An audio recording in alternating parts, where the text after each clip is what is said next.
Bom dia, irmãos. Vamos dar início então ao culto e vamos começar por orar. Senhor, nosso bendito e amado Pai, nós graças te damos, Senhor, porque dependemos de Ti, Senhor. E não há nada melhor, Senhor, do que estarmos nas Tuas mãos, Senhor. E neste momento nós te rogamos, Senhor, que sejas Tu a dirigir cada palavra, Senhor, que possas pôr os nossos corações prontos para receber aquilo que Tu preparaste, Senhor. Te agradecemos mais uma vez porque a nossa dependência, Senhor, é em algo que é perfeito. Se dependemos de Ti, Senhor, não há nada melhor, Senhor, porque é uma dependência em que nos dá paz, traz-nos uma alegria diferente da que o mundo dá, e nós te agradecemos, Senhor. Te agradecemos por isso, te agradecemos ainda mais uma vez por cada filho Teu aqui presente, Senhor. E se porventura está aqui alguém, Senhor, que ainda não deu o passo, que é o maior passo que o homem poderá dar, que é aceitar o Senhor Jesus Cristo como único e precioso Salvador, que o possa fazer agora, neste momento, Senhor. Mas nós te rogamos por esta hora, Senhor, e que Tu possas conduzir todas as coisas no nome do Teu Filho, o nosso Senhor Jesus Cristo. Amém. Isto, irmãos, é sempre uma agonia para mim, no bom sentido. Quando eu digo agonia, porque é uma pressão e é um nervosismo e é uma responsabilidade acima de tudo. É uma responsabilidade muito grande e eu esta semana, quando ligava ao Carlos, porque nós temos uma lista de alguns irmãos que vêm pregar e quando essa lista, quando há às vezes um contratempo e a gente altera a lista, depois eu fico um bocadinho à toa. E quando eu ligava ao nosso irmão Carlos a perguntar quem queria pregar, e ele disse-me: vais pregar tu? E pá, isto começou-me logo a doer a barriga. Isto é sempre assim. Mas que o Senhor nos ajude. E ao escolher o tema para o dia de hoje, é algo que nós estamos já habituados a ouvir e a viver, que é aquilo que ninguém gosta, que é esperar. Se nós fizéssemos um inquérito agora à entrada, quando os irmãos entraram, só com 2 quadradinhos, sim ou não, gostamos de esperar ou gostamos de não esperar?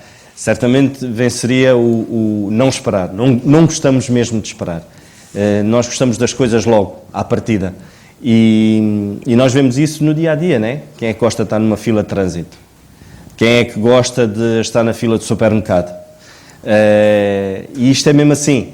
Nem gostamos de esperar que o telemóvel carregue, porque não temos bateria e o telemóvel precisamos de telefonar a alguém e o telefone está ali a carregar. Também não gostamos de esperar, e é mesmo assim. Esta é a nossa visão. É uma visão negativa em relação à questão de esperar. Mas é precisamente nesse tempo, que é o tempo de espera, que o Senhor utiliza isso como uma ferramenta para moldar o nosso caráter, para nos fazer crescer. É neste processo, que é um processo que muitas das vezes é doloroso e é penoso, que o Senhor utiliza isto. O Senhor pega no tempo de espera e molda-nos e transforma o nosso caráter.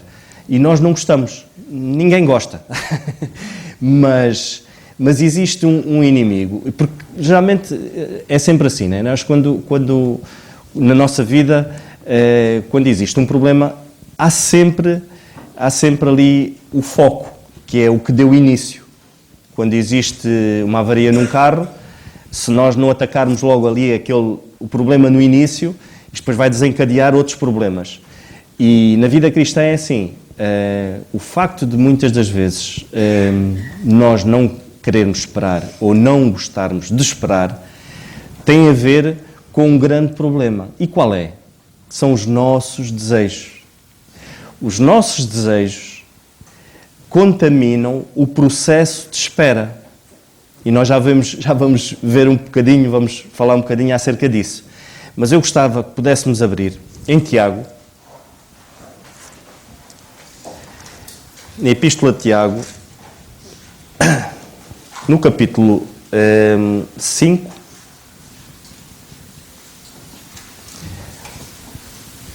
e vamos ler o versículo 7 e 8, e o Senhor dá-nos esta ilustração e diz-nos assim: sede, pois, irmãos, pacientes até a vinda do Senhor.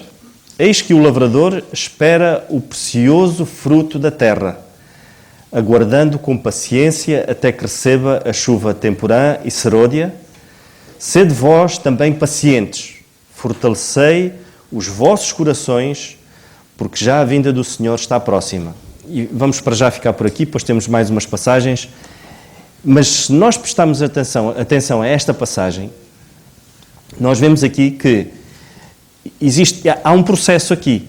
Ou seja, o lavrador põe a semente, ele espera que a planta cresça? Não, ele está à espera do fruto. Ele não espera de ver a planta crescer ali aquele bocadinho, não. O foco dele é esperar que a planta dê fruto. E foi o que nós lemos. Mas depois nós vemos que diz assim, sede vós também pacientes, fortalecei os vossos corações. E aqui entra a questão dos desejos.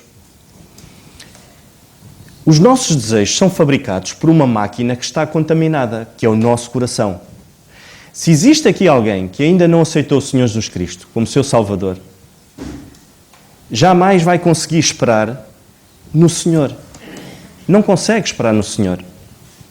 Porquê? Porque o seu coração, ou seja, quando Deus faz o homem, Ele faz-lhe com uma máquina tremenda, que é o livre-arbítrio de escolha, a sua mente, o poder de amar, o poder de sofrer, o poder de esperar, e era tudo muito perfeito. Mas quando entra o pecado, contamina esta máquina, que é o nosso coração.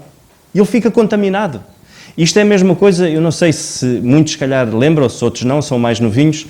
Quando foi a guerra do Iraque, os Estados Unidos e o Iraque, no Kuwait, antes da tropa americana entrar, uma das coisas que eles temiam eram os mísseis Scud, que eram os mísseis que eram lançados, eram mísseis antiaéreos, que derrubavam aviões, e então era o pânico dos americanos entrarem com a força aérea, e esses mísseis estavam direcionados para derrubar os aviões que entrassem no espaço aéreo iraquiano.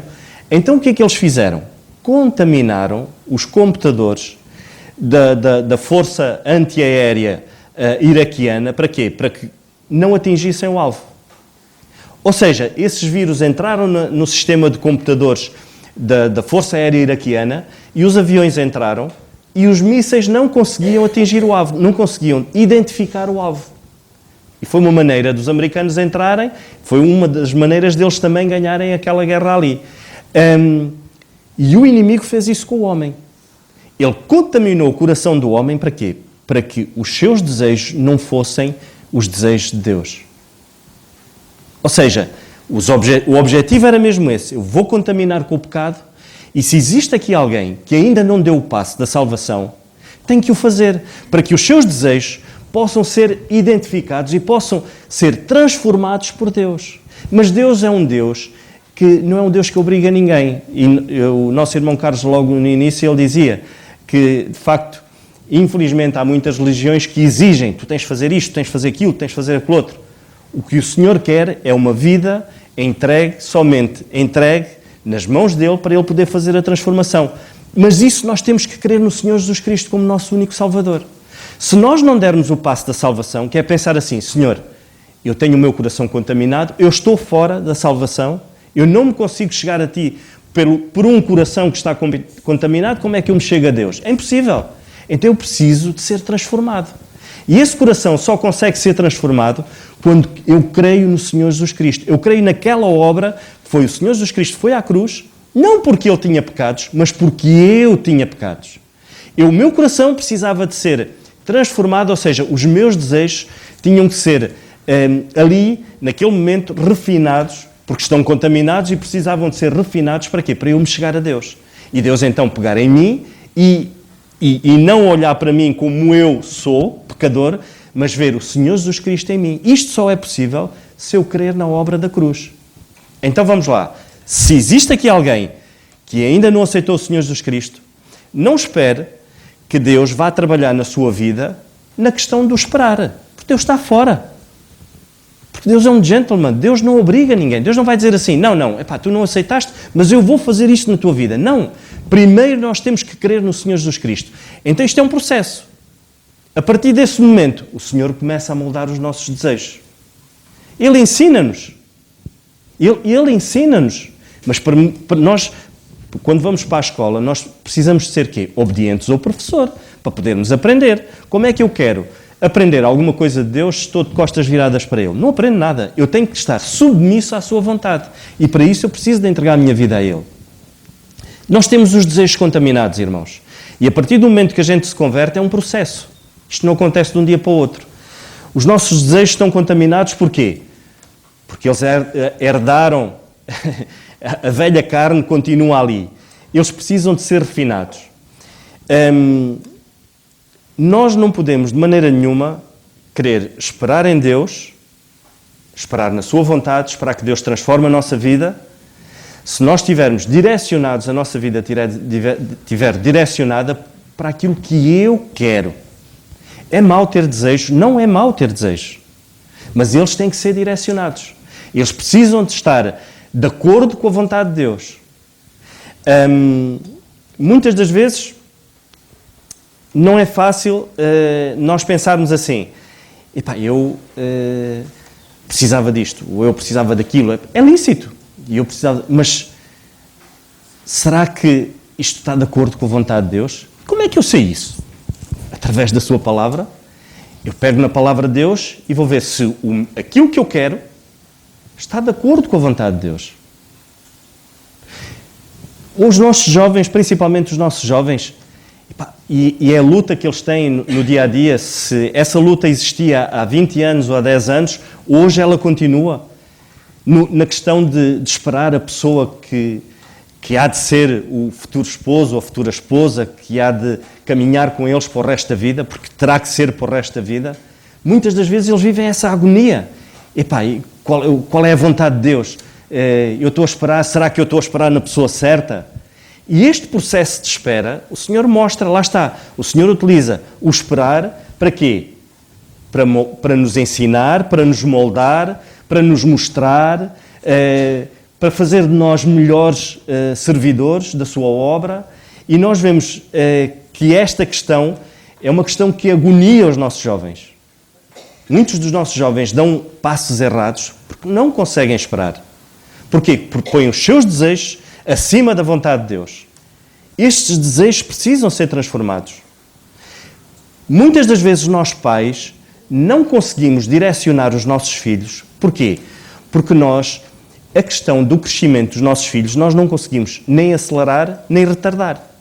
Muitos pais gostariam que os filhos continuassem sempre pequeninos, porque é tão bom, não é? Eles continuam sempre ali assim, e já, pai, se eu pudesse parar o crescimento deles, eu desligava agora aqui um botão e eles ficavam sempre pequeninos comigo. Mas isso não é possível. Mas há uma coisa que é possível. Nós podemos influenciar os desejos dos nossos filhos. O Senhor pode nos usar para influenciarmos os desejos dos nossos filhos. Se assim o Senhor permite que isso aconteça, é caminho meio andado para que eles possam crescer da maneira correta e como o Senhor quer. E nós já vamos entrar um bocadinho por ali. Mas, infelizmente, como pais, os desejos hoje são influenciados por um mundo de uma maneira horrível. Ainda esta quinta-feira eu falava com um homem de Deus, que hoje já tem, na altura era um miúdo, mas eu pude encontrá-lo no funeral do meu sobrinho, e ele hoje tem 38 anos, e ele dizia uma coisa e é verdade. Nunca se gastou tanto dinheiro na estética como nos dias de hoje. Gastam-se milhões de euros na questão da estética. Porquê? Porque a sociedade imprime, é o desejo da perfeição física. E onde é que está o desejo da perfeição da alma? Nós não vimos em lado nenhum, mas em lado nenhum, nem publicidade, nem coisa nenhuma, dizer que nós devemos aperfeiçoar a nossa alma. Nada. Mas para aperfeiçoar a parte física, gasta-se milhões de euros nisso. E nós, como pais, temos de ter um cuidado, porque os nossos filhos vivem neste mundo. Eles vão para a escola. Eles andam neste mundo. Então nós precisamos de os direcionar no caminho certo. Nós precisamos de lhes dizer, isto não vai beneficiar em nada o teu crescimento. Pelo contrário, e depois as coisas são feitas de tal maneira que são viciantes. Hoje em dia, eu ainda há tempo fui a um café e estava a beber um café, estava uma senhora com 50 e tal anos. E ela tinha uma tatuagem aqui, outra aqui, com 50 e tal anos. E ela estava na conversa com outra É feio ouvir as conversas, mas ela não estava a falar baixinho, ela estava a falar alto, eu não estava ali a cuscar, mas eu era obrigado a ouvir. E ela dizia assim, isto é mesmo viciante, olha, agora escrevi o nome dos meus netos, agora já escrevi o nome dos meus filhos, aquilo parece uma lista telefónica. Ou seja, é viciante. Ela disse uma palavra que assustou-me, é viciante. A questão das tatuagens é viciante. Se eu hoje tenho o desejo de fazer uma, amanhã vou ter o desejo de fazer. Porquê? Porque nós vivemos numa sociedade em que os desejos são manipulados. Sem querer, nós estamos a olhar para o vizinho, este vizinho fez uma tatuagem do filho do neto.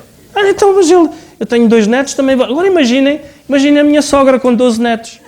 Tem que fazer tatuagem dos 12 netos no corpo. Mas é verdade, irmãos. Os desejos hoje são manipulados assim. Se há pessoas que têm... imaginemos, às vezes nós olhamos para jovens, aquilo parece, tatuagens, tudo enquanto é sítio, furos em tudo, em bocados de ferro pendurados no corpo, em todo o lado, é uma coisa impressionante. Mas é o desejo da sociedade, é esse. E se vocês repararem, é tudo ao contrário daquilo que Deus estabeleceu para o bom crescimento da alma. Os desejos que são imprimidos aos nossos jovens é ao contrário daquilo que Deus quer. Então nós, como pais, temos o dever de alinhar estas arestas aos nossos filhos. Nós não podemos, é nossa responsabilidade. Essa é a nossa responsabilidade. Então, visto que nós temos essa responsabilidade de monitorizar os desejos dos nossos filhos, nós não estamos... Mas lá está, isso tem que ser com amor. Nós não o podemos fazer da mesma maneira como Deus faz connosco. E nós vamos entrar então aqui e vamos ver que existe na palavra de Deus grandes homens de Deus, e um deles que eu gosto muito, que é José. O Senhor, Ele preocupa-se não só com o destino, mas com a jornada da nossa vida. E a jornada da nossa vida é feita de espera. O Senhor faz questão de, se tu estás a esperar por alguma coisa, o Senhor faz questão de estar contigo nesta espera. Ele faz questão disso. Ele não quer que nós esperemos sozinhos. Porque se existe transformação na espera, então o Senhor está ali. Então não é tão bom nós pensarmos assim, não, Senhor, eu já não consigo, eu não tenho forças. E o Senhor diz assim, não, eu estou a controlar a coisa. José é a figura nítida de que foi um homem de Deus que soube esperar. E o Senhor esteve no processo todo da vida dele. E nós podíamos dizer assim, se o Senhor não se preocupasse com a jornada, só se preocupasse com o destino, aqui na palavra de Deus nós só víamos, na história de José, a parte final. Nós só víamos na história de David a parte final. Mas não, o Senhor preocupa-se com a jornada, daí Ele ter posto aqui todo o processo, para que nós percebêssemos os altos e baixos, as vitórias, as batalhas, as derrotas, está tudo aqui. Para nós podermos perceber que o Senhor de facto quer estar connosco em todas as áreas. Quando nós lemos José, vamos só muito rapidamente em Gênesis, e no capítulo 39 de Gênesis, vamos perceber qual era o desejo de José. Lá está. Ele tinha o desejo no sítio certo e o Senhor era com ele. É simples. Nós dizemos assim, eu tenho que fazer isto, tenho que fazer... Não. Eu só tenho é que estar disponível nas mãos de Deus e estar focado naquilo que é o mais precioso, que é obediência a Ele. Se o Senhor diz assim, se eu no meu trabalho, o Senhor diz que eu tenho que fazer como se fizesse para Ele, então eu tenho que agir assim. Independentemente se o meu patrão é bom ou se o meu patrão é mau. Se eu, como filho, tenho que obedecer ao meu pai, independentemente se ele é bom ou se ele é mau, eu tenho que fazer o meu papel.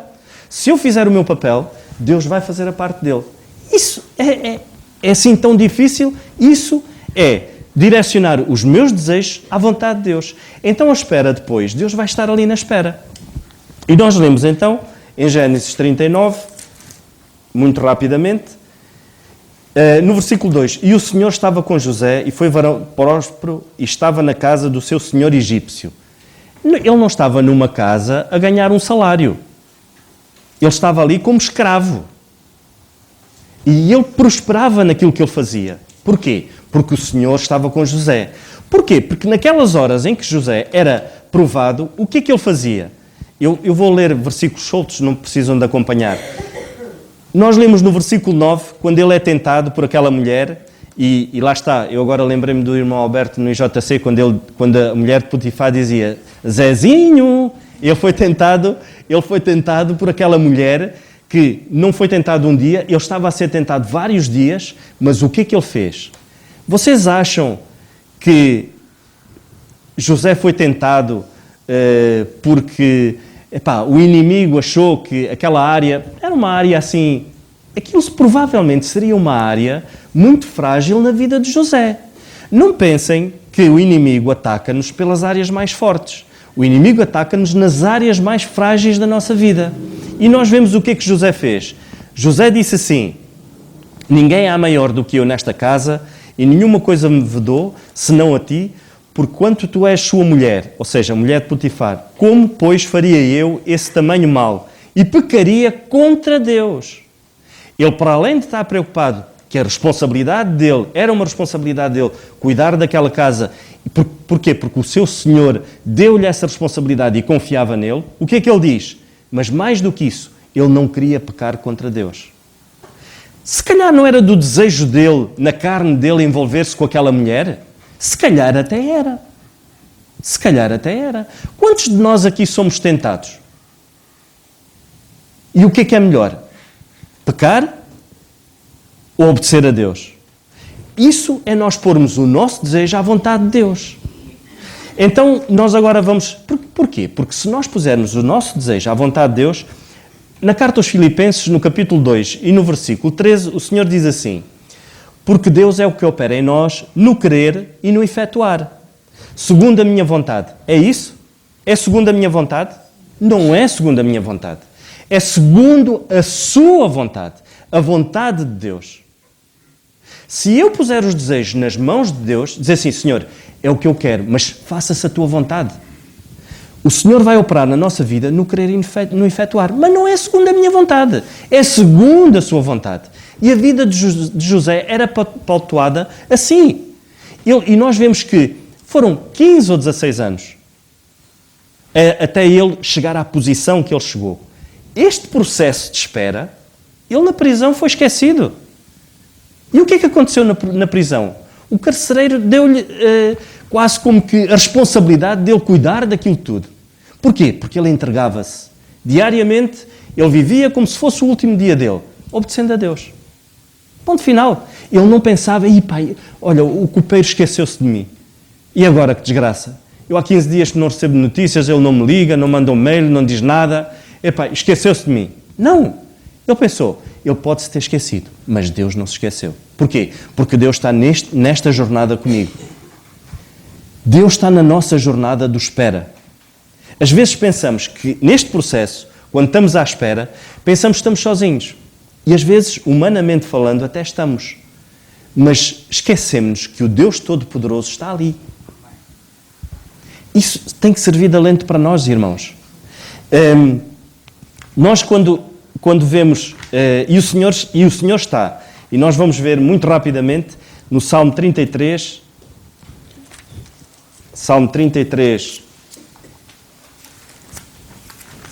eu vou já terminar, Salmo 33, no versículo 18, o Senhor diz assim, eis que os olhos do Senhor estão sobre os que o temem, sobre os que esperam na sua misericórdia. Vemos ainda no Salmo 40 e no versículo 1, esperei com paciência no Senhor e Ele inclinou para mim e ouviu o meu clamor. Não se esqueçam, irmãos, os olhos do Senhor estão sobre nós. Ele não dorme, Ele quer estar presente.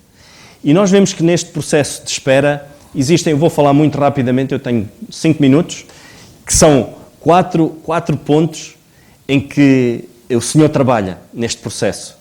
E vemos que, já que os nossos desejos, fazemos questão de que seja o Senhor a pegar neles e a transformá-los e que os nossos sejam os mesmos dele, então vamos ver o Senhor a trabalhar na nossa vida neste processo. E foi o mesmo que Ele fez com José. Foi o mesmo processo que o Senhor fez com Moisés. Moisés teve 40 anos até o Senhor utilizar. Moisés era um indivíduo, e nós vemos no início que ele tinha ali um temperamento que não era fácil. Ou seja, ele viu alguém maltratar um dos seus irmãos e ele matou-o logo. Mas o Senhor não queria o Moisés assim. Porque se o Senhor utilizasse Moisés naquela altura e naquele momento, eu imagino o que seria aturar aqueles israelitas todos no deserto, com tantos problemas. Epá, aquilo eu não sei, ele se calhar passava-se e a coisa não ia correr bem. Mas o Senhor deixou que nesses 40 anos no deserto pudessem moldar Moisés e utilizá-lo quando ele já tivesse as arestas todas limadas. E às vezes na nossa vida é isso. O Senhor não se manifesta logo. Porquê? Porque nós precisamos ser transformados. Todos nós temos temperamentos diferentes. Uns com um temperamento mais ativo, outros menos ativo, outros... o nosso irmão Alberto uma vez falou acerca da questão dos temperamentos e foi bom podermos ouvir como é que o Senhor pode pegar no nosso temperamento, como nós somos, e ajudar-nos nisso. E nós vemos que o tempo que o Senhor utiliza, o tempo de espera, faz com que quê? Faz e revela as nossas verdadeiras motivações. Se há um jovem que está à espera, ou uma jovem que está à espera e está a orar por alguém, não se precipite. Espera. Porque é neste processo de espera que ele vai ver se a outra pessoa, de facto, é aquela pessoa que Deus estabeleceu para a vida dele. O comportamento dele, sem criar um relacionamento de envolvimento, né? A pessoa vai esperar e vai ver. Porque muitas das vezes o processo de espera mostra quem de facto nós somos. Mesmo na obra, mesmo no serviço. Eu nunca mais me esqueço que alguém uma vez dizia que houve um jovem que chegou ao pé de um ancião da igreja e pá, olha, eu quero ser missionário. Eu quero ser missionário porque eu tive um chamado e o Senhor mostrou-me que eu quero ir para a África. Eu disse, olha, então amanhã estás cá. Eu acho que foi o irmão Alberto que contou isto. Estás cá às 5 da manhã, que é para a gente falar. E ele apareceu às 5 da manhã, mas o ancião não apareceu às 5 da manhã. Apareceu mais tarde. Disse, então, sim, mas eu não disse que vinha. Eu disse para estares às 5 da manhã, mas eu não disse que estaria aqui às 5 da manhã. Ou seja, esta questão do espera faz-nos ver, de facto, que motivação nós temos. Qual é a nossa motivação, às vezes, para servirmos na obra? Muitas das vezes, eu quero pertencer a este ministério, eu quero pertencer àquele ministério. Às vezes a motivação é para quase que nos gloriarmos a nós próprios, ou para que possamos ter algum interesse pessoal nisso. Ou então vai revelar, de facto, um coração sincero e um coração de servidor. O processo de espera é assim. O Senhor usa, eu nunca mais me esqueço também, uma irmã nossa, que é a Alba, que está no Brasil. Ela disse que eram não sei quantos, porque ela estava lá na igreja e havia um ministério de missionários para mandar para a Amazónia, só que aquilo era um processo de 3 ou 4 anos, até que eles enviassem alguém. E nesse processo de 3 ou 4 anos, de 50, parece que foi muito menos de metade, ou 10 ou 7, é que foram escolhidos para poder servirem nessa área. E Deus utiliza-se assim, Deus pega neste processo de espera e Ele faz isso. Ele também utiliza este processo de espera para quê? Para transformar e moldar a nossa paciência, que é o que muitas vezes nos falta. Nós às vezes não temos paciência com as coisas pequeninas. Como é que então poderemos ter paciência com as coisas grandes? Nós às vezes pensamos que ter paciência é que as coisas grandes, para que nós tenhamos paciência, é por uma carreira profissional, por ter uma conta bancária, eu tenho que ter paciência, porque o trabalho é mesmo assim, é uma conta bancária recheada. Pensamos que isso são as grandes coisas. Mas as grandes coisas não são isso. Nós vemos que este homem, este lavrador, quando ele semeou, o que é que ele esperava ali? Ele esperava pela planta? Não, ele esperava pelo fruto. Mas nesse processo crescem ervas daninhas. E então é preciso ter paciência para tirar as ervas daninhas. São coisas pequeninas. O tirar as ervas daninhas é coisas pequeninas. Mas às vezes nós nem temos tempo paciência para isso na nossa vida. Há pequeninas coisas que acontecem na nossa vida que vão contaminar o nosso crescimento, mas eu não tenho paciência para isso. O nosso filho vem e, pai, eu precisava falar contigo. Desculpa, mas eu agora não tenho paciência. Estou preocupado, então no trabalho agora aconteceu-me isto e aquilo e aquilo, tenho contas para pagar, isto e aquilo. E isto é que é uma coisa grande. Isso que tu queres, é uma coisa pequenina. Não é uma coisa pequenina. Estamos a falar de uma alma. E nós temos que ter esse cuidado, irmãos. Nós temos que ver o que é, de facto, aquilo que tem valor. Então, se nós já vimos que se gastam milhões de euros na estética, e é uma coisa que vai para o chão, vai ser comida pelos bichos, o nosso corpo vai ser comido pelos bichos, não nos preocupamos com a alma, preocupamos em gastar milhões, a sociedade preocupa-se em gastar milhões e não se preocupa com as almas, mas eu dentro da minha casa eu posso fazer a diferença. Eu digo assim, olha, eu não vou gastar 400 euros numa tatuagem, mas eu vou perder tempo contigo, porque eu quero te ajudar. Não é perder tempo, perdão. Com um filho nós nunca perdemos tempo. Eu vou estar com o meu filho, vou ouvi-lo, vou ouvir o que é que ele tem para me dizer. E é tirar ervas daninhas. Mais do que tirar ervas daninhas na nossa própria vida, quando há o crescimento, o que é que eu preciso fazer? Regar. Eu tenho regado a minha alma com a palavra de Deus? Eu agora não tenho paciência, então, mas eu agora tenho alguma paciência, pá, eu ia ler, epá, não posso porque eu tenho isto para fazer. Não. E este processo de espera é isto. O Senhor quer que nós nos ajoelhemos, que oremos por Ele. Oremos com Ele. Nós vemos nesse filme que vamos ver este processo também, ou seja, da importância da oração, da importância dos pais darem um bom exemplo, da importância dos pais tirarem as ervas daninhas com a oração. Nós vemos que é importante, para além disso, existem as pragas. E este lavrador, ele esperava o fruto, mas neste processo de espera, lá está, neste processo de espera, ele não estava de braços cruzados. E nós não podemos ficar de braços cruzados. Se o meu filho está a crescer, eu tenho que estar atento. Dentro do meu lar, dentro da igreja, seja no trabalho, eu tenho que estar atento. E principalmente ao quê? Aos outros. Esse é o objetivo. Ainda na sexta-feira falávamos, nós fomos feitos para servir. Nós não fomos feitos para ser servidos. O Senhor Jesus Cristo esteve aqui como homem. Ele podia ter vindo como rei para ser servido, mas não, ele veio para servir. Ele negou-se a si próprio. Então, esse é o nosso objetivo. Este processo de espera molda a nossa paciência e faz-nos ver o que são as prioridades, o que é prioritário e o que não é prioritário. Qual é o tempo que eu devo dedicar àquilo que tem mais importância e àquilo que tem menos importância. Vamos ler ainda, muito rapidamente, o Salmo 126.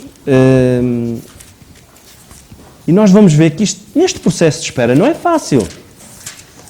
Dizer que é fácil não é. Mas os que esperam no Senhor e o fazem de uma maneira... Vemos no versículo 5. Os que semeiam em lágrimas cegarão com alegria. Aquele que leva a preciosa semente andando e chorando voltará sem dúvida, com alegria, trazendo consigo os seus molhos. E isto só é possível se nós tivermos o Senhor, se incluirmos o Senhor neste processo de espera. Não é fácil. Muitas das vezes choramos por uma situação dolorosa em relação aos nossos filhos, uma situação dolorosa mesmo na nossa vida, mas se fizermos aquilo que é certo, certamente a colheita e o fruto final, nós vamos colhê-lo com alegria. Nós vemos que esta questão de espera transforma o nosso caráter, porquê? Porque ensina-nos a ser dependentes de Deus. Ensina-nos a sentirmos necessidade de agradar o nosso Deus. Se nós, como crentes, não sentimos necessidade de agradar a Deus, há aí qualquer coisa que não está bem. Os nossos desejos não estão direcionados no sítio certo. Então eu tenho que voltar atrás e pensar assim, epá, Senhor, eu não me agrado, eu não sinto vontade de te agradar. Então é porque eu tenho que analisar a minha vida e ver como é que as coisas estão. Tenho que me examinar a mim próprio, como a palavra de Deus diz. Nós vemos que, e por último, que eu acho que este ponto é fundamental, o processo de espera produz intimidade com Deus.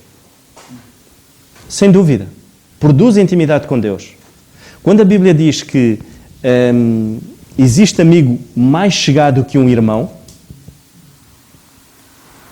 isto é mesmo assim. Há amigos que são chegados mais que o irmão. Porquê? Porquê que a Bíblia diz isso? Porque eles estão lá, sempre, quando nós precisamos. E o nosso Deus está sempre que nós precisamos. Não há nada, mas não há nada que possa nos separar do amor de Deus para connosco. Porquê? Porque Ele está sempre. Um verdadeiro amigo é aquele que está sempre connosco. Independentemente das situações, independentemente das alturas, ele está sempre connosco, está sempre ao nosso lado. Está sempre ao nosso lado para nos dar a mão, está sempre ao nosso lado para nos dizer aquilo que é correto e aquilo que é errado. E a palavra de Deus diz que nós devemos nos admoestar uns aos outros, com muito amor e carinho, como é óbvio, como o Senhor faz connosco. Mas acima de tudo, Ele está ali para quê? Para caminhar connosco, até o destino, até a jornada final. E é isso que Deus faz connosco.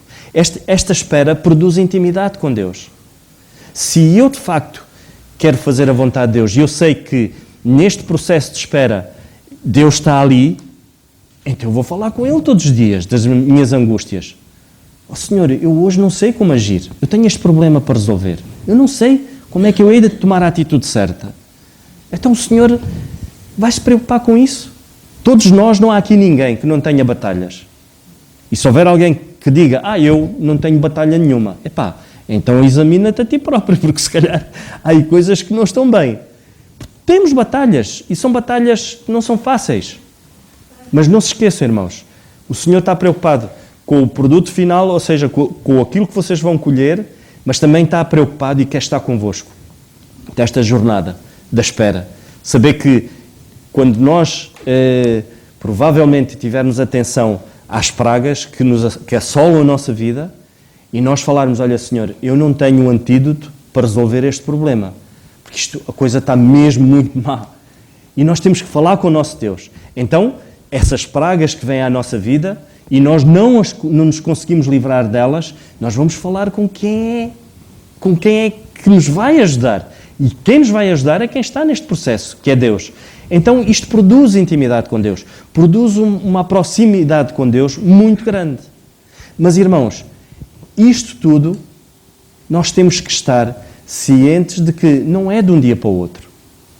Muitas das vezes nós queremos as coisas rápido. Não, é um processo tremendo. Nós vemos que o lavrador ele não semeia hoje e amanhã está a colher. Não, há um processo muito grande. E na nossa vida, uns de uma maneira, outros de outra, nós vemos como é que Deus agiu com José, com Moisés, com David. Nós vemos que outros não conseguiram esperar e nós vimos o descalabro que foi, o caso de Sansão. Ele fez as escolhas dele, os desejos dele estavam acima da vontade de Deus. A vontade de Deus não era que ele se misturasse, mas ele misturou-se. Porquê? Porque era o desejo do coração dele. Era aquilo que os olhos viam. Mas não é isso que Deus quer. Isso traz sofrimento. E custou-lhe os olhos da cara. A Sansão custou-lhe mesmo os olhos da cara. Porque ele fez tudo de acordo com a vontade dos seus olhos. E nós vimos o que é que aconteceu no fim. Que o Senhor nos ajude, irmãos, possamos fazer as escolhas de acordo com a vontade de Deus. E nunca esquecer que o Senhor está interessado no nosso destino final, mas na jornada, na caminhada, no esperar, no perceber quando agir, no perceber, não, agora tenho que parar. E isso tudo porquê? Porque Ele nos deu a palavra. E é a palavra dele que nos dirige. Ela é lâmpada para os nossos pés. Que o Senhor nos ajude, irmãos.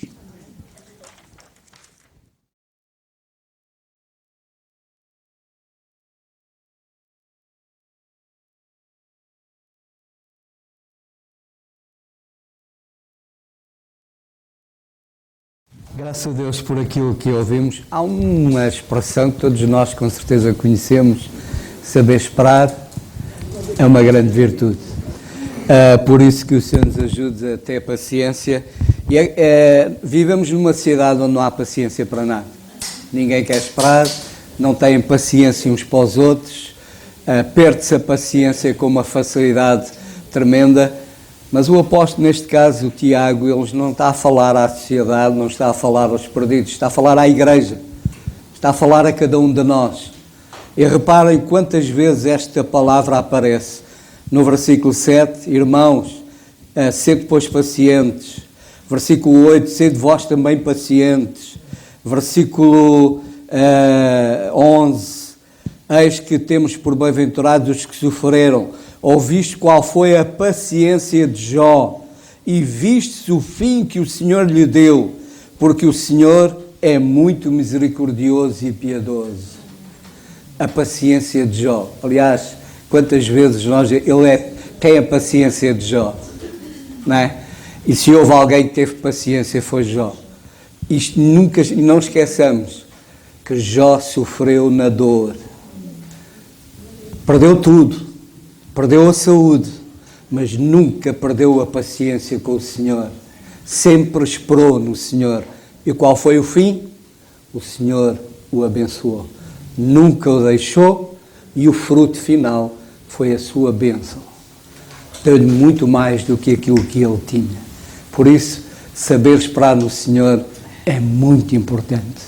Que o Senhor nos ajude. Vamos ficar de pé e vamos terminar com oração.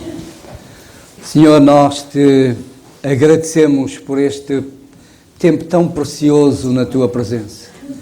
Agradecemos, Senhor, pelo teu servo, que tu o continues a usar, que tu o abençoes ricamente, abençoes o seu lar, a sua família e abençoes cada um de nós que aqui está. Que nos abençoaste, Senhor, com a tua palavra.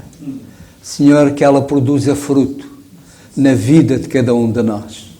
Senhor, dá-nos paciência. Ajuda-nos, de facto, a esperar sempre em Ti. Pai amado, continua connosco no resto deste dia e ajuda-nos a vivê-lo para a Tua glória. O pedimos no nome do Senhor Jesus. Amém.